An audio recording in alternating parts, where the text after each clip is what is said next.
Hello everyone, this is CJ Novo 992 and today we're back for another brand new video. Now, you can tell by the title this isn't going to be for everyone, so if you're under a certain age and everything like that, give this video a skip, especially when I start speaking about the referee, but we're going to get there. I just need to address something really quickly. Might be wrong, where's the vlog, we're yet today's game. I was, and there is going to be some little bits sprinkled throughout this entire video. I'll find a way to edit them in, but my phone actually died during the first half. It's got something wrong with the battery. I'll fix it when I'm back. But here or there, that stuff doesn't really matter, so there is going to be some of it. But I wanted to take this time just to speak about a couple of things as well before actually getting into the game and start speaking about what happened, blah, blah. I just want to say what a fantastic early day it was for the first right until 3 o'clock.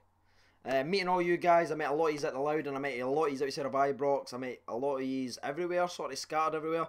And it was great speaking to like Ryan Dunbar, shout out to him and his dad Peter. We had a long conversation in the Loud and that was absolutely great. I did meet a lot of people in the Loud and we had some great conversations about the channel and everything like that. That does mean a lot to me, and yeah, it was a great laugh having me. So each and every single person I met, I know some of you guys have sent me the pictures that we took on Twitter. Thanks for that. Continue to do that. If you send me a picture, and obviously I'll retweet it and I'll give you guys a wee follow on that as well. But that was great. Also want to shout out Stu Hamilton and obviously Greg Cole for sorting me out with today's ticket because it was extremely late notice. Again, the way my rotors and stuff works at Vodafone, I only get one weekend off a month usually, so I can never know when it is until literally the week before. So shout out to them. Greg ended up giving me his seat, so what an absolute legend. It was also lovely meeting him as well, and Stu Hamilton for getting all sorted out. That was great. I was in an amazing mood. Right, now let's talk about the game, shall we? Right, roll the sleeves up. If you're underage, maybe go earmuffs. What was that? Honestly, what was it? Because I just didn't understand. You've got Walter Smith, you've got fucking Paul Gascoigne watching the game, and you start that shit. It's not even that. Listen to what the fans were singing and how loud and passionate they were before the game kicked off.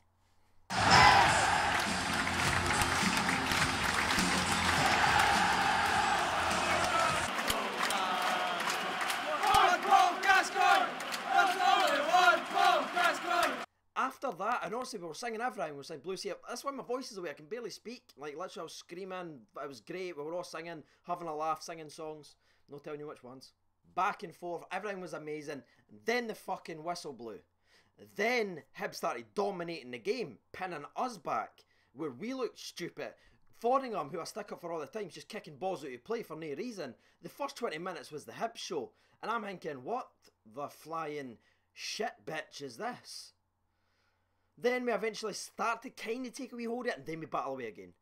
There was just so many players that played bad. Obviously, the play ratings tomorrow, and me and Snags is going to have an absolute field day. Honestly, you didn't even want to understand. I think that's why I burst my phone, because I was writing that many notes. I'm going to have to rewatch the game back just to fill in the rest of the second half, because I didn't want to let any of these down. There's strong opinions on a lot of those players, but there's only two players that stood out to me and actually played well. So let's focus on that first.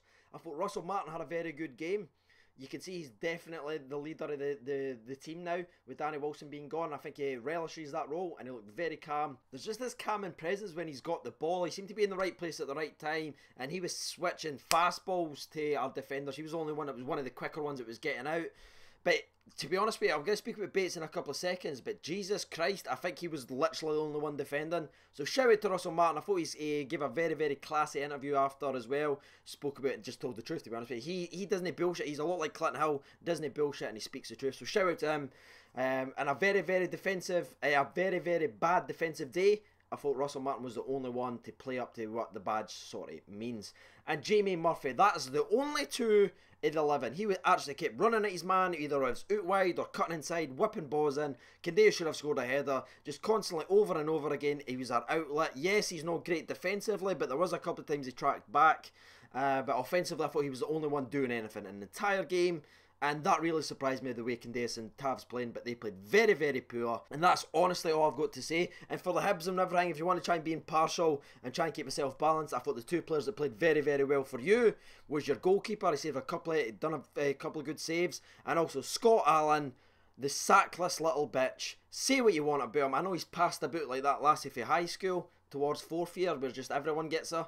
Scott Allen was top notch. He was doing fucking pirouettes in the middle of the park, and Jason Holt and Sean Goss was like, should I close him down? Nah, mate, I'll just stay here and give him all the fucking space to dictate the play. Scott Allen's got talent, right? He has. We can't deny it. Is he a dick? Yes. Is he a spineless little bitch? Yes. Did he let his family down? Yes. That one's going to get me in trouble. Is he a good football player? Yes. Especially when you give him time and space on the ball. If you nail Scott Allen in the first 20 minutes, if you just come after him, just take a book in if you want. If no, just do a Kevin Thompson. Win the ball, but leave a lot on the man. Do a Bartley. Do Sahan. That knocks him out of the game, but no one did that. And what happened? He just grew, and he grew into the game. Flicks, and ended up diving to win the penalty in the second half. But he was absolutely standing for Hibs, but again, that was all our downfall. No one just had the responsibility. No one was a Souness. No one was a Thompson that says, right, I'm going to show this little dickhead who's in charge. No one done that. And that was a detriment against our entire fucking team. Let's talk about some of the Rangers players, especially, yes, I'm not going to speak at every single one, I know there was a lot, but the two ones I'm going to speak about, again, keeping it to two. David Bates, welcome back to being David Bates. I wish we could play Aberdeen every fucking week. It's the only game you play good in. And also, I thought Morelos was very, very poor.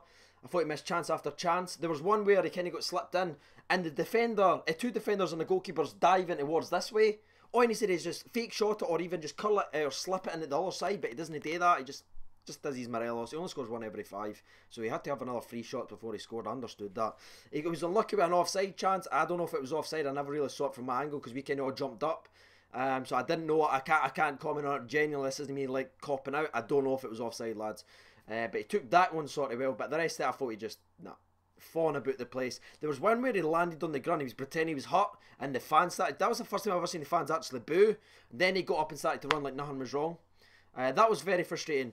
So he fell maybe 7 times. Twice it was a foul, and it was a clear foul. The Hibs defender had his arms wrapped right round him, and even Morelos stamped up and slapped it and chased the referee. So give him props for that, showing a wee bit of passion.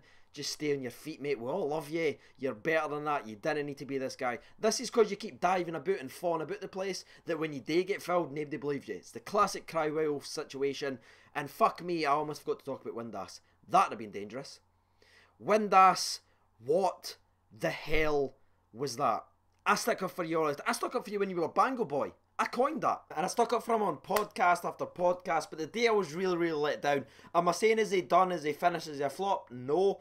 But I'm just saying today I was very, very disappointed with Windass. He was put through twice. One where he got a loose control of it and lost the ball to the goalkeeper. And the other one where they just shot it straight at the goalkeeper. Showed zero composure. I'd have actually took him and Morelos off if I'm being 100% honest with you. Maybe you could make an argument to keep Morelos on and take, let's say, Holt and Windass off at half-time. Bring on Doherty for Holt to shore up that midfield. And he's a fucking tank, by the way, the boy. Shout out to him. I never knew he was like that. See, when he just started throwing Hibs players about, I was like, yes, where was that the whole fucking game, Marty? But we'll not talk about that. And obviously Windass off for Jason Cummins, who actually done things when he came on. Yes, he wasn't given an opportunity, bar one header where I think he slightly mistimed it. But just there's quality there, Marty. You need to learn this. We've talked about this. Go back and look at all our losses. Every time you're in charge, you never make the change when you need to. You just sit and you wait and you believe on the players on the park too long and the game just gets away from you. Then you're forced in to make the changes when it's too late. Please, Marty, just learn this. I love the way you've took in and you've got everyone playing for the badge, but you need to learn to make fucking subs. Learn for your mistakes. You keep making it here and there again. Ow. But yeah, I can't do too much else about the Rangers players because there is someone I want to speak to especially, and that's going to be Willie Collum. Now, if you're on the younger age or anything like that, maybe skip this part of the video or just go earmuffs until I take them off. That wasn't me taking them off, that was... Willie Collum, that was honestly the most fucking corrupt performance I've ever seen. Yes, there's that tinfoil hat, blah, blah, blah. But please, didn't just watch the highlights or anything. Didn't look at the stats and be like, oh, Hibs got more yellow cards than Rangers, so how can it... Because he's fucking clever. And this is what he does. He just doesn't give fouls until the game's sort of done. Like, number 6 for Hibs, I'm sorry for getting his name, again, it's just one of those things that slipped.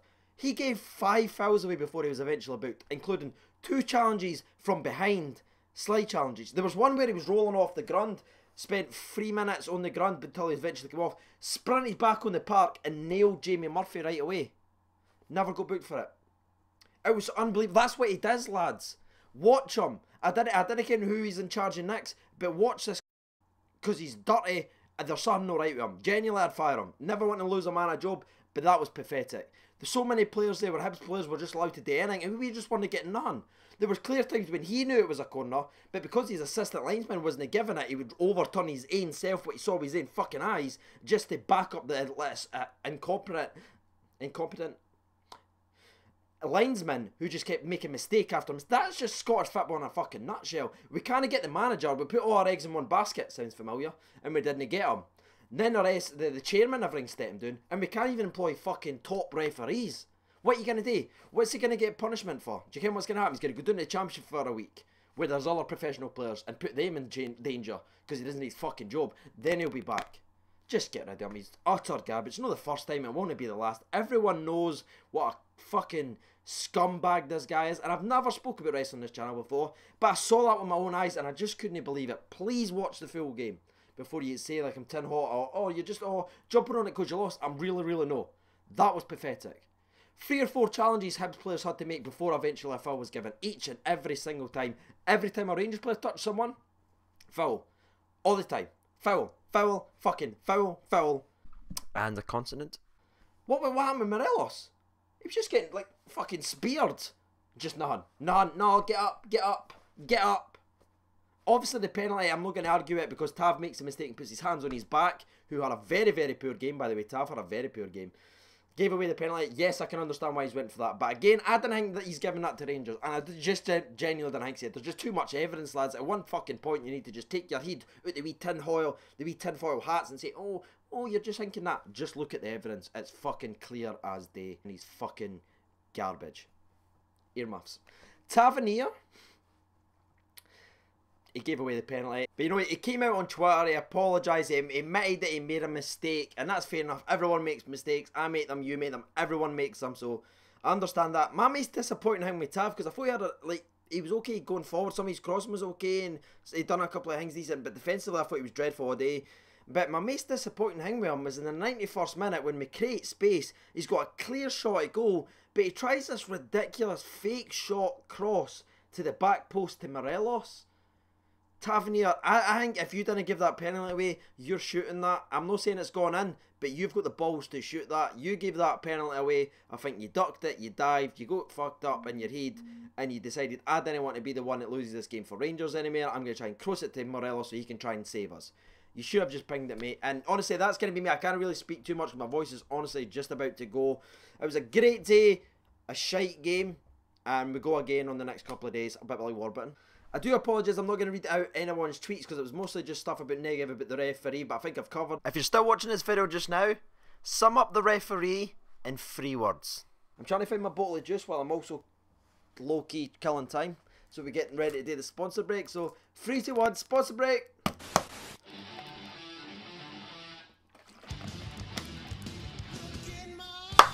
That's good. I've been Sieging Over 92. What did you think of the game? Let me know down below. That's been Andy fucking Halliday. Thanks for watching. Willie Collum, that's for you. And bye-bye.